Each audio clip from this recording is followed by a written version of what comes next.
Labą dieną. Labai Malonu Jūs matyti. Labai įdomi pažintis iš tiesų. O dabar norėčiau šiek tiek Jūs pristatyti ir iš karto paklausti pirmojo klausimo. Tai Jūs esate žymi netradicinės medicinos žinovė ir nuolat matote daugybę žmonių su įvairiomis sveikatos problemomis bei psichologinėmis problemomis. Ir norėčiau paprašyti Jūsų apibūdinti mūsų visuomenės bendrąjį būvį, bendrąją būseną. Kaip manote, ar mūsų visuomenė yra sveika? Jinai yra tikriausiai yra sveika, bet ji yra sveika, ji nori būti sveika. Bet kasdienis gyvenimas arba atskiri žmonių ir visuomenės tokios nuostatos ją iškreipia. O iš tikrųjų žmonės yra ir geri, ir visuomenė geri, jie siekia gėrio, tik tai jie galbūt yra kai kurios srityse praradę tą pasitikėjimą tokį ir tą nuovoką, kad gali būti kitaip. O jeigu pavyktų, žmonės paprastai ir džiaugiasi, kad jie gali kažką tai sveiko, gero padaryti ir galima sveikai gyventi, kad galima ne vien tik tai džiaugtis tam materialiniam vertybėm, bet didelė dauguma turi tą atrasti. Kai šitai įvyks, tai tada žmonės džiaugsis to, ką. O visuomenė, mes gimstam visi turbūt vienodi ir labai priklauso nuo to, kaip mūsų toliau gyvenimas klostosi, nuo mūsų šeimos, nuo mūsų mokytojų, o dabar ypač svarbu nuo žiniasklaidos, televizijos, tą, ką mes teikiam, šitos galingos institucijos teikia prioritetus. Taip. O gal galėtumėte išplėsti šiek tiek Jūsų minėtą vertybinį pagrindą? Ar visuomenės vertybinis pagrindas yra sveikas? Kaip manote? Tas pagrindas turbūt irgi gilumoje yra sveikas. Jeigu aš pagalvoju, kad mes labai esam daug kur sugedę ir nebematom nekaip išsikapstyti, bet pažiūrėkim, ES reikalavimai. Tai pirmoji yra gamtosauginiai reikalavimai. Tai reiškia, yra sveikas požiūris ir ta visas, kas sveika, yra pagrindas. Tik tai ir vėl, kaip mes toliau einam po šito, kaip mes realizuojam. Kartais mes apeinam, kartais ieškam tų kelių ir tos savo prioritetų susistatom, nenorim pakeisti. O tas yra labai svarbu, kad mus ir mokintų, kas yra labai vertinga, ir mes patys tą siektumėm. Taip. O dabar norėčiau pereiti šiek tiek prie politinio spektro klausimo ir sveikatos apsaugos ministerija. Pagal žodį apsaugos, turbūt pagrindinė funkcija šios ministerijos būtų saugoti žmonių sveikatą, tai yra Lietuvos piliečių sveikatą. Kaip manot, ar ši funkcija atliekama tinkamai, ar kažko trūksta? Aš pati esu vaistininkė ir kiek susiduriu, ir aišku, esu Lietuvos pilietė ir visada susiduriu su sveikatos apsauga ir žmonės kartais kreipiasi. Iš tikrųjų, tai dažnai kyla klausimų. Būtų įdomu, koks yra mūsų sveikatos ministerijos devizas. Ar tai Hipokrato priesaikos laikymasis, ar mes kitaip, ir ar yra tokie mechanizmai, kad mes to laikytumėmės.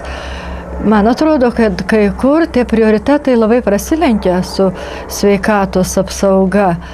Juk mes turėtumėm visom jėgom ieškoti, kaip išgydyti žmogų, kaip jam padėti. Nesakyti žmogui, kad ko tu benori, jau tavo 70 metų ir jau, reiškia, o mes turėtumėm kiekvieną žmogų, ir ką tik gimusi, ir materialiai stovinti stipriai, ir vargingiau gyventi žmogų, ir vyresnio amžiaus, visus stengtis į juos įsigilinti ir juos gydyti. O gydo tikriausiai įvairūs metodai ir įvairios tos pagalbos reikia. Tai reikėtų tikriausiai mums to noro, tos prioritetus ir ministerijai susistatyti, kaip mes, koks mūsų yra tikslas. Jeigu mes norim tikrai išgydyti kiekvieną žmogų, tai mes tą ir turėtumėm daryti. Mes neturėtumėm pasidaryti įkaitai farmacijos įvairiausių firmų, kurios labai nori savo vaistus išplatinti, juos realizuoti, kad joms grįžtų pinigai, kuriuos jie investavo į vaistų gamybą. Tai yra dideli pinigai, žinoma, jos turi susigrąžinti, bet tai, kad galėtų toliau gyvuoti, bet kiekvienas dalykas turi savo ir patį, kaip čia, apogėjų. Ir kiekvienas vaistas, ir kiekvienas laikmedis, sargi. Ir aš manau, kad visą laiką mums yra progos permastyti tai, ką mums laikmetis siūlo ir kaip mes pasirenkam elgtis to laikmečio bėgyje. Ir tikrai žmogaus išgydymas, jam pagalbos suteikimas turėtų būti prioritetas numeris 1. Kartais susidaro įspūdis, kad gydytojai, aš tikrai nekaltinu gydytojų, bet pas mus turbūt nėra tokios visuotinės atsakomybės, kad jeigu kažkas tai įvyko ne taip. Jau masiškai tie vaistai pasitaiko ne taip, už nieką niekas neatsako. Mes neturim prevencijos tos lygų, tokios stiprios, kas yra labai svarbu, jei nėra skiriami pinigai. Visą tai turėtų, norint, kad žmogus ir užaugtų sveikas, nesusirgtų, ir išgydytume jį, tai turėtume atitinkamai ir paskirstyti ir tos pinigus, ir atitinkamai pirmoje eilėje susistatyti savo prioritetus, ką mes norim padaryti su savo Lietuvos žmonėm. Minėjote reklamą farmacijos kompanijų ir jų interesus atgauti tai, ką jie investavo, gauti pelną. Ir tikrai sutinku, kad prioritetai mūsų valdžioje ir ypač sveikatos apsaugos ministerijoje yra šiek tiek iškreipti. Turbūt vienas absurdiškiausių dalykų yra farmacijos gaminių reklama, kur kai seni žmonės klausydami per radiją išgirsta, kad tokiem vaistam yra akcija ir lekia, perka, nors jiems gal tų dalykų net nereikia, bet yra iškreiptas požiūris ir iškreipti prioritetai, kaip ir minėjote. Ar vaistų reklamos uždraudimas, kaip manote, ar tai būtų geras žingsnis ir kodėl? Kiekvienas vaistas turi savo geras savybės ir turi įvairias kontraindikacijas. Būtų privalu vaistą pristatant visados pasakyti ir tai, ką žmogus gali prarasti, ar kas jį gali lydėti, ko jis gali susilaukti, vartodamas tą vaistą. Jeigu tas dalykas būtų, tada mes galėtumėm ir pareklamuoti, pasakyti, informuoti apie naujus vaistus, kad yra vietoj šito, štai šitoks, tačiau kiekvienas vaistas visą laiką atrodo jis kaip panacėja didžiulė, ir po kiek laiko vėl kita panacėja atsiranda, bet kiekviena panacėja turi savo kontraindikacijas. Jeigu mes apie jas pasakysim, tai tada ta reklama bus tokia teisinga. Tada galbūt ji turės ir prasmę. Dabar žmonės yra labai psichologiškai palankus tam ir jie eina ir perka, netgi sako, netgi kartais supyksta, kaip vaistininko pasako, duok tą vaistą, kurį vakar reklamavo, vaistininkas nematęs tos reklamos, net nežino, ką paduoti. Tai reikėtų, čia žmogui vėl yra įvairūs dalykai dedasi. Tai čia rišasi turbūt su žmonių sąmonė, su tokia masinė psichologija, kada žmogus labai paklūsta masiniams dalykams. Jisai gaila, bet reikėtų šitoje srityje irgi padrasinti žmonės, kad jie galėtų visada truputį ir kritiškiau ir pamastyti, ir pasidomėti plačiau, ir jie iš tikrųjų būtų informuojami plačiau.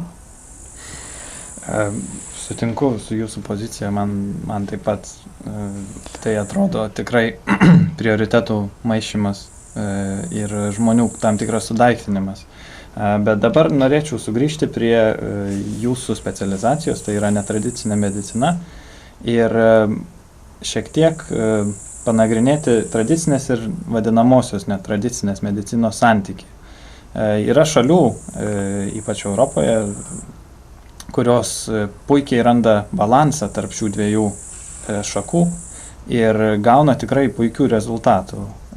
Kokia yra šio santykio situacija Lietuvoje ir ką galima būtų patobulinti, atsižvelgiant į užsienio šalių patirtį?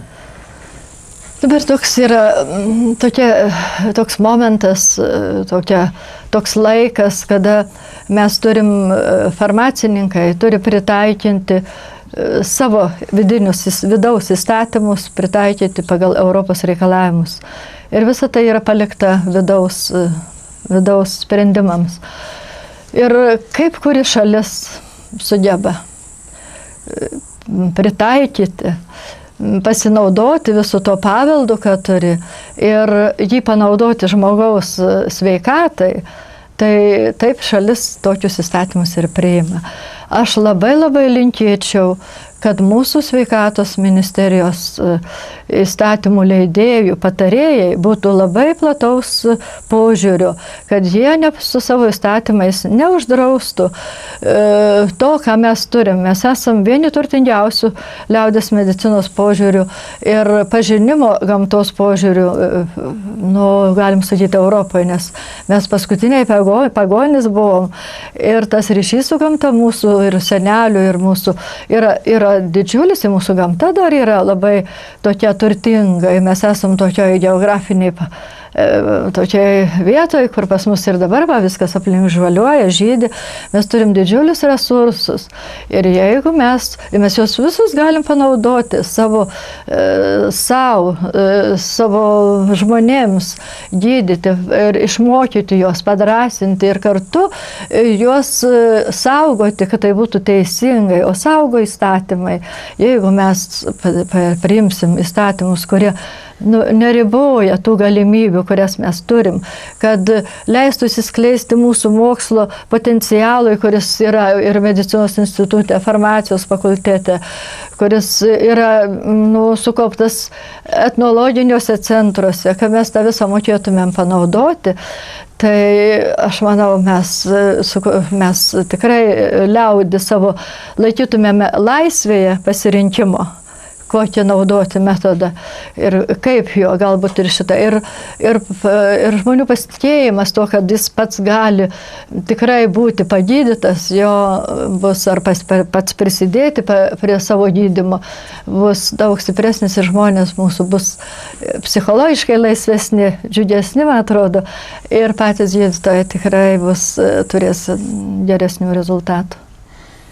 Taigi aš norėčiau dar kartą klausti, turint omenyje vakarų kultūros įsileidimą į Lietuvą, kai, sakykime, Anglijoje žmogui su sloga ar šiek tiek smulkesniu peršalimu mažesniu yra momentaliai išrašomi antibiotikai, kurie užmuša visas ląsteles, gerasias ląsteles ir gerasias bakterijas, žinoma, panaikina tos simptomus, o imunitetas žmogaus visgi lieka pažeistas. Kaip vertinate tokius, sakykime, medicininius sprendimus kai kuriuose šalyse? Nu, be abejo, reikia tik apgailestauti, kad taip yra. Reikia pasidžiaugti, kad pas mus Lietuvoje, kiek susiduriu, jau visi tą supranta ir stengiasi patys gydytis, kuo vėliau to antibiotikų paimti arba savo vaikams, kuo mažiau skirti, nes ir dažnai yra skiriami jais gydama, ne tik tai ten tos paprastos ligos, peršalimų, tai aišku, dabar yra vengiama, bet man atrodo, kad tai yra lengviausias kelias tą pacientą, kaip čia, labai gerai gydant, atleisti jį, bet ką jisai sukuria, tai paskui vėl turim, ką turim. Be abejo, yra labai daug būdų, labai daug ir tokių fizioterapinių, liaudies fizioterapijos, ten vonios, vonelės, dar ten garinimas ir visai kitų, arbatos įvairios, kurios nuo peršalimo, kad išprakaituoti ir panašiai. Jų visų mes žinom gausybę. Jeigu kas nežinom, tai galim to pat susižinoti, vienas kitam pasiskambinę ir kažkokios literatūros, internetą pasižiūrėję. Ir reikia džiaugtis, kad žmonės tuo vis labiau patikė. Jie patikė, pavyzdžiui, kad galima pasidaryti eglių, pušų, ten vonės kojoms, galima į vonę susipilti ir labai atsigaivinti, ir bus vitamininė, ir priešuždegiminė priemonė. Ir ta labai lengvai pasiekiama. Pas mus ir miškų yra, ir to šakučių nuo pačios ten. Visados galima rasti galimybių pasiruošti. Ir yra eilė įvairiausių dalykų, kurių mes darom, galim pasidaryti ir jų neturim pamiršti. Bet jie turi būti kartu ir propaguojami. Apie juos turi būti ir žinoma, jie turi būti kažkokie tai aprobuojami rekomendacijų lygyje. O visą tai gali mūsų žmonės, mūsų mokslinis potencialas, farmacinis ir gydytojų, tai tikrai yra labai stiprių pas mus farmakognostų, stiprių farmakologų, stiprių besidominčių toj srity ir liaudies medicinos žinovų tuo pačiu. Taip, kad mes tą viską galim paruošti, bet reikia norėti paruošti ir reikia tą organizuoti. Reikia pirmoje eilėje. Man atrodo, kad ministerijoje būtų žmonių, kurie tuo tiki ir to labai nori. Linkėčiau to ir mūsų ministerijai, mūsų vyriausybei ir aišku, mūsų būsimam Seimui. Taigi, sugrįžtant prie pokyčių mūsų politinėje sistemoje ir ką būtų galima keisti, norėčiau pašnekėti apie vieno žmogaus galią. Tai yra vienas žmogus, kuris imasi iniciatyvos, yra aktyvus, pilietiškai, politiškai, visokiojopai. Ar gali vienas asmuo daryti įtaką visuomenės gyvenimui? Ar, liaudiškai tariant, ar vienas laukia karys? Aš manau, kad tikrai vienas visada yra laukia karys. Ir tas vienas karys visada išreiškia kažkokią tai labai pribrendusią, labai esančią visuomeniai kokią tai ar idėją, ar kažkokį tai poreikį, ar kažką tai. Tik tai žmonės labai yra inertiški, jie bijo išsiskirti.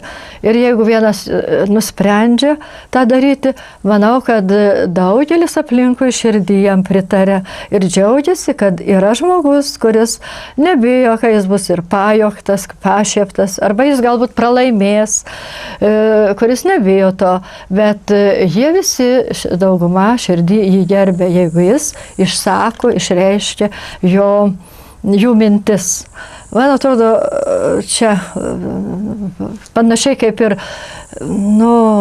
sakykime, tokie alkoholikai, man teko susidurti, jeigu ten žmogus nusprendžia, bet jeigu tą daryti, ir jis kažkiek tai jau laiko būna, jau pasitaiso ir jis pats džiaugiasi, namiškiai džiaugiasi, bet po kiek laiko jis ir vėl pakliūna į tą liūną. paklausė, tai jis sako, arba namiškiai sako, nu ką, draugai ateina ir kaip nepatogu prieš juos. Nu, aš sakau, o gal tie draugai irgi širdį nori, kad tu atsirastum toks stiprus ir dar ir juos palenktum, kad vat, pastiprintum, juos patrauktum. Ir, o jeigu jau jie nesutiktų ir nenorėtų, jie susiras tau tų draugų, o tau atsiras visai kita kompanija. Ir tas nereikia bijoti, bet žmonės dažnai bijo likti vieni. O šito tikrai labai gaila, jie bijo, o kai lieka vieni, jie puola depresijas, jiems reikia visokios pagalbos. Bet jeigu jie būtų savi, jau išmokinti, pastiprinti, kad jie gali viską. Bet jeigu taip atsitiko, kad aš negaliu padaryti, aš ten bankrutavau, aš ten nepavyko man, aš pralaimėjau, tai kurį tai gyvenimo tarpą galiu pasitenkinti mažesniu, o ateina laikas, jeigu mano sumanimai yra geri ir kita, tai visada atsiveria keliai. Atsiranda ir palaikytojai, ir draugai, ir visa, kas nori toliau tą daryti. Taip kad norėčiau padrasinti visus nebijoti pralaimėjimų, nes vienas tikrai žmogus yra labai didelis dalykas visuomeniai. Turbūt taip pat ir politikoje. Ir politikoje, taip. Visados lieka tai, kas gera, visados išlieka tikra. O žmonės gaila, jie nėra įpratę žiūrėti į politikų darbus, bet jos labai veikia, daugumą gaila, kuri vis tik tai lemia, ne žodžiai, ne darbai, o žodžiai. O tokie, patrauklus devizai ir kalbos, tačiau reikėtų mūsų žmonėms išmokyti jos ar jiems įpratinti jos, kad jie visados pasigilintų. O kas iš tikrųjų yra, kokie darbai, ar pažadai vykdomi, ar kaip tas žmogus daro. Tada, man atrodo, ir mūsų politikų bus, ar pajėgus tas žmogus teisingai pasielgti, ar jis norės, ar eis dauguma. Tai tada mes turėsim kitokią ir valdžią. Paskutiniam klausimui aš jūsų norėčiau paprašyti, kadangi jūs garsėjate ne tik kaip žolininkė, bet kaip ir aktyvi visuomenės veikėja. Aš jūsų norėčiau paprašyti artėjančiam pilietiniam egzaminui, tai yra Seimo rinkimams, palinkėti žmonėms. Labai svarbu visados žinoti, taip kiekvienam pamastyti, kas iš tikrųjų man labai svarbu. Kas iš tikrųjų, tai iš tikrųjų svarbu tikriausiai ir mano šeima, ir mąstymas, ir kuo mažiau man svarbu, turbūt, kad žmonės pagalvotų, kad nėra taip svarbu, kaip aš tuo momentu atrodysiu, bet yra svarbu, ar aš teisingai elgiuosi, o jeigu aš noriu teisingai pasirinkti ir elgtis, aš turiu irgi tos žmonių, kurie ateis prie mūsų valstybės vairo, taip pat žinoti jų prioritetus, iš tikrųjų jų darbus, kaip ir numatyti galbūt, kaip jie elgsis vienu ar kitu darbu, nes jau jie ateina su tam tikru bagažu. Jaunimas galbūt yra, bet jaunimu reikia labai pasitikėti. Ir todėl siūlyčiau, kai vyksta kampanija priešrinkiminė, visados prašyti, kad būsimieji Seimo nariai įsirašytų savo programas tuos dalykus, kurių mes norime, kad būtų. Ir tame tarpe ir sveikatos apsaugos srityje. Ir kad mes pažiūrėtume į tos darbus, kad mums prižadėtų bent jau ir kaip susipažinau, kaip mes matome, kaip tie žmonės darys. Žodžiu, mes turime, linkiu, rinktis pagal žmogaus darbus ir pagal tai, kiek tai atitinka mano norus. ir tai, kas man svarbu. Dėkuoju labai už pokalbį.